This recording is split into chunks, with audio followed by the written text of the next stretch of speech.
Welcome to another render update. Let's start on the 4-hour chart today. And yeah, render is currently kind of bouncing from this low right here, which I believe is the low of the fourth wave, which is only the fourth wave of the main third wave. And yeah, we should get a huge bounce soon. It did not happen yet, but this whole move right here, I see it as a 1, 2, maybe 3, 4, and 5, but it's not really a, let's just say, complete move, and it's not a good structure. It does not look that good in my opinion, so I cannot really count this as a first wave of the, well, I don't have it on the chart, so let me actually put this on the chart. So that would be the first wave of this wave right here, and that would probably look something like this. So I don't know if the first wave is in, but let's say it's not. Let's say it's going to be in like there or something. Then we got a second wave, a big third wave, a fourth and a fifth to only finish this wave right here. And also when this wave is finished, we'll also finish the main third wave. So this fifth wave to the upside needs to get at least above this level right here at $13.63, and in my opinion, it should get to around the $20 to 20, maybe even $30 level before going in a main fourth wave and then a main fifth wave to end the cycle. Now let's go on the daily, because there's something interesting that I want to show you. So let me get rid of these structures right here and let's put this on the chart. So right now I believe, like I said many times, that we are in a main third wave, but I'm not sure if the main third wave is actually in, because yeah, I've seen a lot of people say that the third wave might have topped right here, but I don't think that's the case, because it does not seem complete to me, and I still think it can get another high before going in this main fourth wave. And why am I saying that? Well, if we look at what happened in the previous cycle, in the main third wave, we got above these support these resistance levels right here, and yeah, then we got pretty much below them again, and we tested all of the levels, and we even went below the levels before going in a fifth wave to finish the cycle.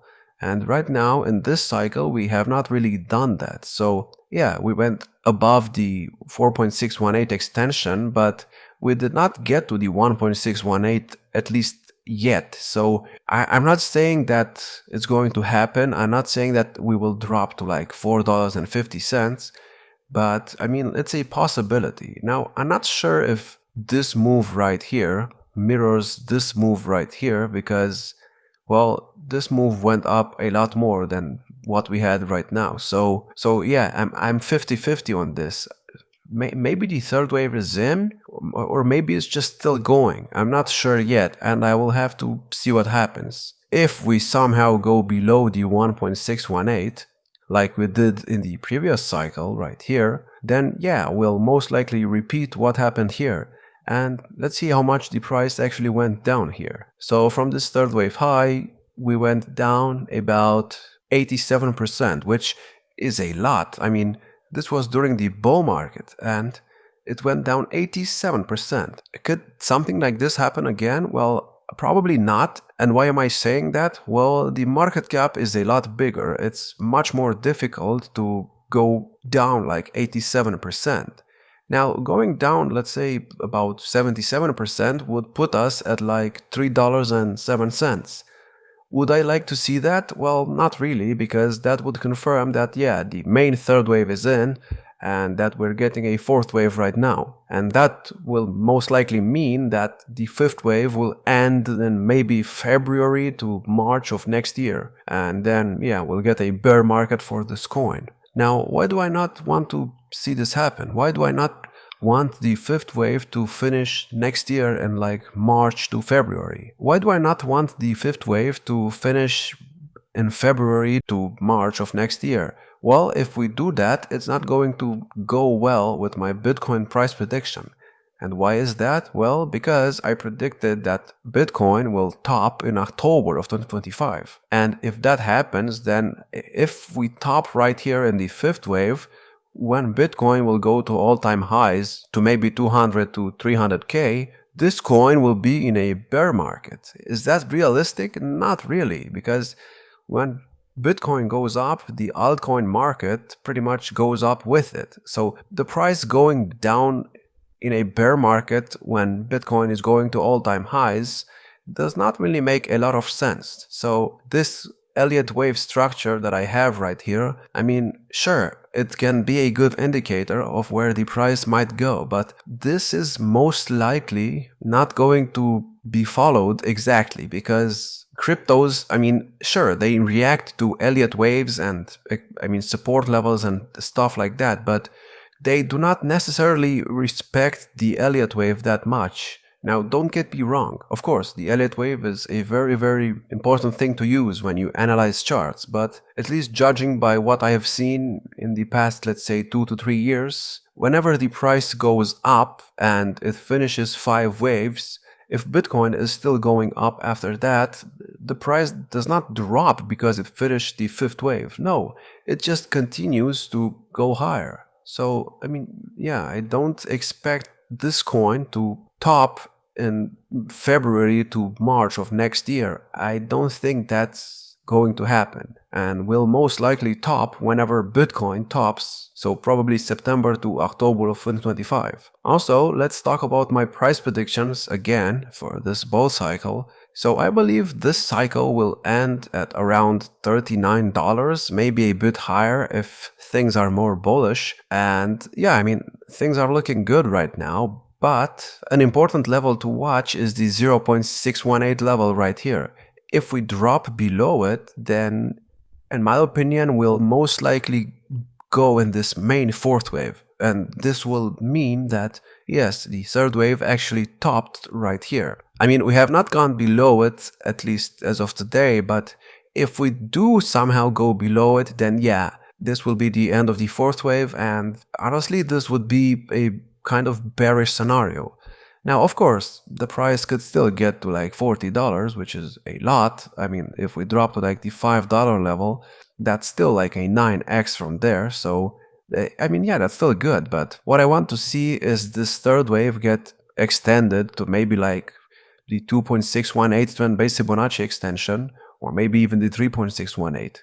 Because, I mean, as you can see right here, it actually got rejected in the 3rd wave right here at the 1.618 trend base Fibonacci extension. So yeah, I mean, this extension right here that I have is working. I mean, the price is reacting to it, which is good. Also, another thing I want to mention is that we are below the bull market support band, which is not really surprising because most altcoins are below it anyways. So, I mean, yeah, what we need to do right now to confirm that this is actually the low of the sub 4th wave is we need to actually go above this level right here. And then, of course, before that, we need to go above the bull market support band. And then we need to break this high right here at $13.63. Only then I will be able to confirm that the 3rd wave is not done. Until then, yeah, I cannot really confirm anything. A kind of bearish thing that I want to talk about is the fact that we are actually below the yellow line on the monthly RSI, and we closed below it in June, and we're still free falling, which is not really ideal. So, I mean, we might close below it for a 2nd month in a row, and if we do that, then I don't know how I will feel about that, because it's not really a bullish thing to do when the price of Bitcoin is almost at a new all-time high. So yeah, watch the RSI, at least the monthly RSI, because if it closes below it, it's going to be weird. Now, I'm not saying that if it closes below it, the bull market is over for this altcoin. No, that's not what I'm saying. What I'm saying is that we cannot really afford to go below it for too long. If it stays below it for too long, I mean, what will stop it from pretty much free falling? Nothing. So yeah. Oh, another thing on the weekly chart. So we broke below the trend line that I have right here, and as I mentioned in my previous videos, the RSI kept putting in higher lows, and I mean, right now we broke that trend line, which could also be a sign that something more bearish is going on.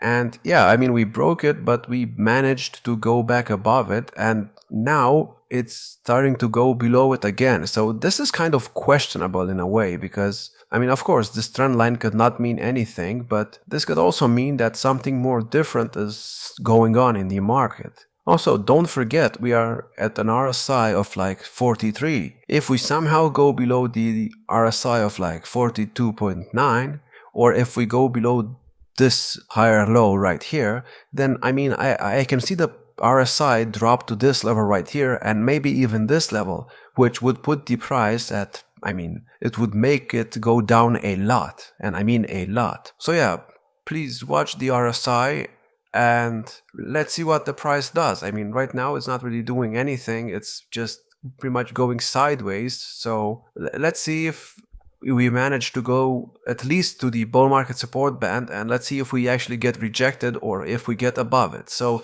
yeah, that's something to watch right now. I hope you enjoyed this video. If you did, please check out my Patreon, like this video, subscribe, and I will see you in the next one.